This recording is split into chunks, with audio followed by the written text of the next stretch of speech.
Mas como é que você vê, como é que você apontaria uma saída? Olha, eu acho que a direita, o que eles chamam de centro, o que eu chamo de direita, e não tem nenhum problema em ter direita no país, desde que comprometida em se apresentar com dignidade, com transparência, defendendo seu projeto, respeitando o resultado eleitoral. Você pode conviver com uma pessoa que é de direita. O que nós temos no Brasil hoje é um governo de extrema direita, né? É um governo de extrema direita. O problema é que a direita está se deixando levar. Já se deixou em 2018. Eu diria para você que algumas pessoas me causaram até um certo espanto o fato deles se conduzirem para a direita. Eu sempre lembro que 3 candidatos que foram para o segundo turno do PSDB a governo estadual e 3 candidatos do PDT que foram ao segundo turno disputando governos estaduais deram apoio explícito ao Bolsonaro. Explícito. Fizeram campanha. Até outro dia, o Eduardo Leite, governador do Rio Grande do Sul, disse votaria de novo no Bolsonaro. Agora, faz 60 dias, 90 dias. Então, nós estamos numa situação em que a direita está se deixando, está se diluindo na extrema-direita.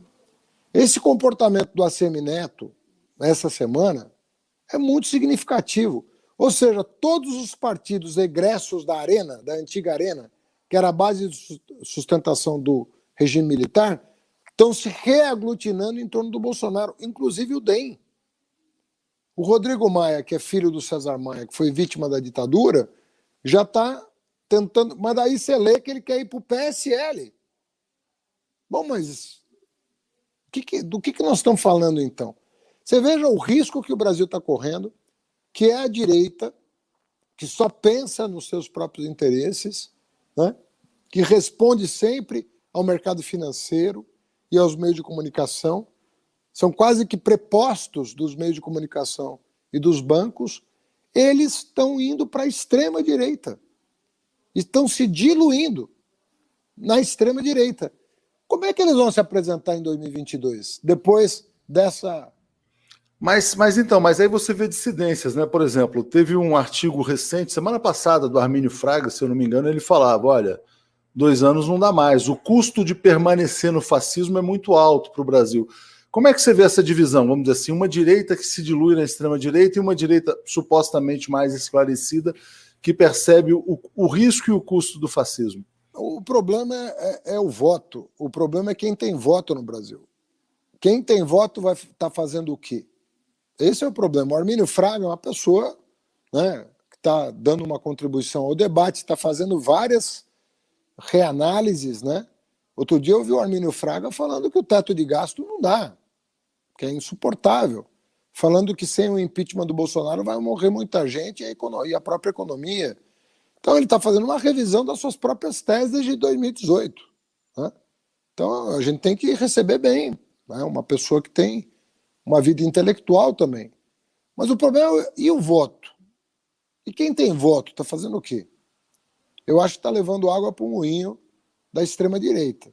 Então é escandaloso. Aliás, o Merval Pereira, né, que ninguém pode duvidar, né, do seu posicionamento ideológico, usou uma expressão, se não me engano, hoje ou ontem, para falar que o PSDB desmilinguiu. Usou essa expressão. O PSDB desmilinguiu. E fazendo referência a um outsider, uma celebridade, que é o Luciano Huck, como tábua de salvação. Então, olha a que ponto nós chegamos. Eu acho que é fundamental falar sobre isso. Quando você fala em colocar o bloco na rua, isso é um projeto pessoal ou você vai tentar construir frente também? Hoje a gente fala com o Flávio Dino, eu queria tentar ouvir um pouco mais a respeito disso. Eu acho, Léo, eu já falei disso algumas vezes, eu acho que a gente tem que construir a unidade do segundo para o primeiro turno. Eu explico melhor. Né? A gente está sempre habituado a construir a unidade do primeiro para o segundo. Eu acho que o bolsonarismo exige um compromisso de toda a oposição em derrotar esse projeto. Então nós temos que construir uma unidade de segundo turno. Quem for o democrata que vá ao segundo turno vai contar com o apoio, né, para derrotar o bolsonarismo. que é uma ameaça civilizatória ao país. Né? Agora, você não vai ter no primeiro turno condição de fazer com que os democratas se entendam sobre todos os assuntos, sobretudo sobre a agenda econômica. Isso não vai ser possível. Seria ilusório a gente imaginar que nós vamos chegar num consenso sobre a agenda econômica. Então vai ser natural ter mais do que um candidato de oposição. Isso vai ser natural, ter mais do que um candidato de oposição. O que não pode ter é uma oposição que, no segundo turno, prefira se aliar ao Bolsonaro por falta de ter conversado antes com as forças da democracia para preservar as instituições do país. Interessante, então, não, desculpa, acabei te cortando, mas só você não, falou essa questão das candidaturas e terem esse compromisso da aliança do segundo para o primeiro turno.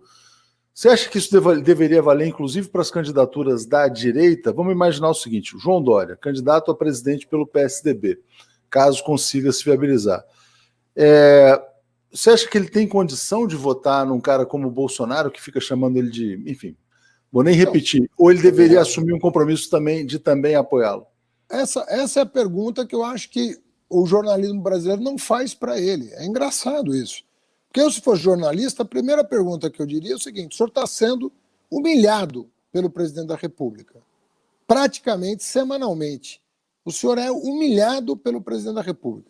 O senhor é achincalhado pelas forças que apoiam o presidente da República. A pergunta: o senhor, num eventual segundo turno, caso o senhor não esteja representado, né? O senhor candidato não passou para o segundo turno, o senhor se dispõe a votar em quem pode derrotar o bolsonarismo no segundo turno? Essa é a pergunta. Essa é a pergunta que tem que ser feita para quem apoiou o Bolsonaro no segundo turno de 18 e agora está posando de oposição. Ótimo que esteja posando de oposição, porque acordou. Mas até que ponto ele acordou? Essa pergunta caberia à imprensa fazer para quem apoiou o Bolsonaro no segundo turno. E essa pergunta não é feita. Eles falam de frente ampla e não fazem essa pergunta. Se é frente ampla contra o Bolsonaro, quem apoiou o Bolsonaro tem que dizer que não vai votar no Bolsonaro, em hipótese nenhuma. Essa que é a questão que está colocada. Então eles querem inverter a lógica da política e criar falsas polêmicas. Agora, no primeiro turno, você pode ter 1, 2 ou 3 projetos de oposição ao Bolsonaro. Todos eles democráticos, republicanos, defensores da soberania nacional, da soberania popular, que reforce as instituições. Né? Você tem um pacto, por isso, para afastar o mal maior, que é o bolsonarismo, e aí deixa o povo decidir quem é que vai representar o projeto alternativo ao bolsonarismo, com o compromisso de que nós vamos apoiar. Me perguntaram isso na Folha de São Paulo no final do ano passado. Eu falei: olha, no Rio de Janeiro, nós não conseguimos montar uma unidade que levasse um candidato de centro-esquerda para o segundo turno. Mas nós reconhecemos publicamente que o Crivella era um mal indesejável para o Rio de Janeiro, que o Rio de Janeiro não ia aguentar mais 4 anos de Crivella. Inclusive, ele está com tornozeleira eletrônica e pode ficar preso muitos anos. Mas naquela ocasião, ele estava ameaçando o Eduardo Paes de prisão, dizendo que era o Eduardo que seria preso. Passou 2 semanas da eleição, é ele que foi. Então você veja que a esquerda, ela sabe distinguir, ela sabe fazer o gradiente dela. A esquerda tem muito mais compromisso com o Brasil e com a democracia do que a direita. Quem está devendo uma satisfação é a direita, sobre o que ela vai fazer.